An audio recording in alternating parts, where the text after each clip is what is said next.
Ya, seperti janji gue akan bikin Just Life episode 3 tentang dunia mistik. Oke, pertama-tama ini disponsorin oleh Mills Sport ID. Bisa cek di IG-nya. Nanti gue juga mau bikin hadiah untuk match MU Arsenal. Oke? Sebelum gue lanjut, gue ingin berterima kasih untuk begitu banyak reaksi 100 lebih, 200 mungkin lewat IG maupun lewat YouTube tentang Just Life 12. Yang nonton tidak terlalu banyak dibanding video gue yang lain, tapi benar-benar orang-orang yang mengappreciate itu, thank you for that. Karena tujuannya ya adalah memotivasi, membantu. Emang faktanya, realitanya begitu ya. Terima kasih untuk nonton Just Life 12 ini yang ketiga tentang dunia mistik. Kenapa gue pengen bahas topik ini? Kenapa begitu banyak topik? Kenapa hanya ini? Karena gue itu agak terganggu, agak annoyed dengan dengan film-film yang ada di sini yang melebaikan istilah dunia mistik. Bahkan salah satu temen gue pernah tanya dulu di salah satu TV nasional tentang program bersetan lah apalah gitu-gitu. Gue tanya apakah ini benar, ternyata itu settingan semua. Oke? Jadi untuk gue kenapa harus melakukan drama demi cari rating, sementara dunia itu memang ada. Dunia halus itu memang ada, dan itu ada di seluruh dunia. Itu terjadi di seluruh dunia, bukan di Indonesia doang. Gue sendiri ingin share pengalaman dan juga pengetahuan. Kadang gue berpikir ya, kalau orang-orang yang di dunia halus ini, kenapa mereka nggak masuk surga neraka ya? Kenapa mereka suka show off, pengen kelihatan atau apa? Gue tidak pernah lihat. Gue bukan paranormal, gue tidak bisa melihat juga. Gue bisa psychic, tapi gue pernah mengalami. Oke? Jadi dengan video ini gue harap kalian yang takut sama setan tidak akan takut lagi setelah menonton video ini. Oke? Karena untuk gue, dunia ini memang ada, tapi sama dunia perfilman itu suka dilebaikan, seolah-olah orang harus takut. Nggak perlu takut. Dunia ini memang ada, itu gue mengalamin. Dan gue lebih takut ketemu maling malam-malam daripada ketemu setan, kasarnya begitu. Karena maling bisa nusuk lu, setan enggak, ya kan? Jadi kita harus berpikir bahwa kita harus bisa menerima bahwa memang dunia halus itu ada. Di mana-mana, bahkan di Amerika itu ada satu hotel, satu rumah dijual. Ternyata rumah itu anggota keluarganya meninggal semua, dibunuh oleh salah satu anggota keluarga lah, bapaknya kalau nggak salah. Terus setelah berapa bulan rumah itu dijual, masuk keluarga baru, nggak sampai sebulan keluar lagi karena mereka merasa tiap malam diganggu. Jadi kayak rumah dihuni itu kan kalian pasti sering dengar ya. Jadi bukan hal-hal yang aneh lagi. Maka dari itu berdasarkan pengalaman gue akan cerita, semoga kalian tidak takut lagi terhadap dunia halus ini. Belakang gue itu kuburan. Oke, gue tinggal dari 2001 sampai 2019 sampai sekarang, udah 18 tahunan. Kita sempat pengen pindah, sudah beli apartemen di Permata Hijau, lebih gede, lebih bagus, tapi toh karena lokasi kita nggak jadi pindah. Padahal apartemen gue ini nggak terlalu besar, cuma nyaman aja. Gue sangat nyaman di sini, view-nya bagus dan lain-lain. Orang aja takut karena belakang ada kuburan. Nggak perlu ada yang ditakutin ya. Yang gue mengalami justru di luar negeri. Di Surabaya pernah di salah satu hotel berbintang. Gue nginep berapa tahun yang lalu itu. Hotelnya cukup ngetop lah, gue nggak mau sebut namanya karena ruangannya gede. Gue lagi kerja, gue lupa ngerjain apa, pokoknya gue lagi fokus dalam bekerja. Kalau di Surabaya itu kan gue selalu minum sekoteng kalau di Surabaya, oke. Gelas hotel itu kan ada yang pendek segini, minum di situ pakai sendok. Minum sekoteng pasti ada sendoknya karena ada isinya. Minum selesai terus sampai habis kosong, tiba-tiba gue denger kayak apa namanya, kayak orang menyentuh sendoknya, bunyi ting. Gue kaget, gue lihat, gue angkat gelasnya, nggak ada apa-apa, kosong. 5 detik kemudian TV nyala, TV nyala.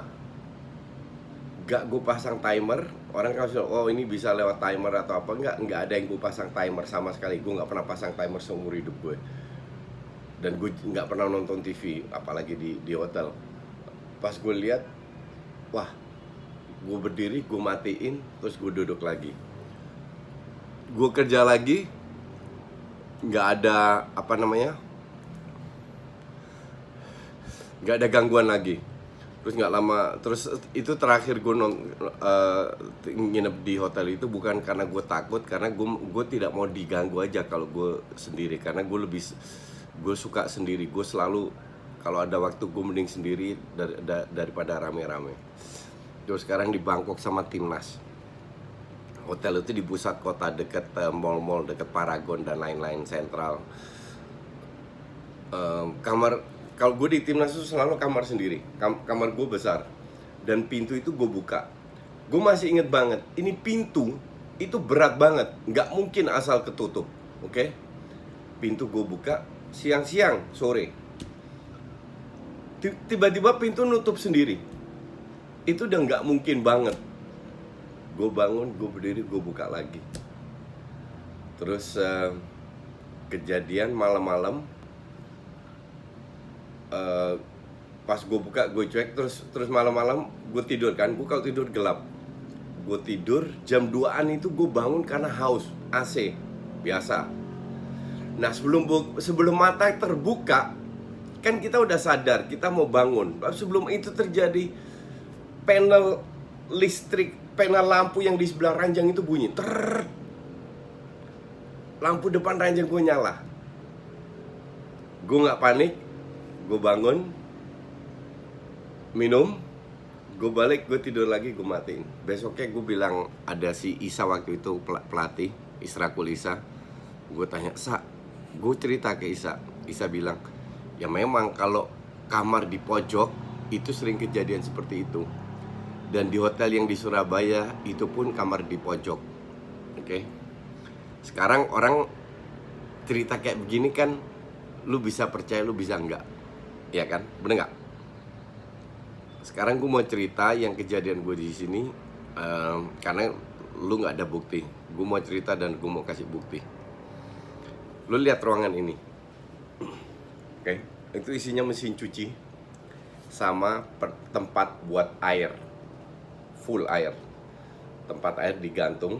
Jadi tempat airnya, ntar lu bisa lihat, itu ada besinya di sini, dilas dan ditaruh di tembok. Ada 2 penyangga begini untuk menaruh boilernya. Gue nggak tahu istilah bahasa Indonesia apa, tapi dalam bahasa itu namanya boiler.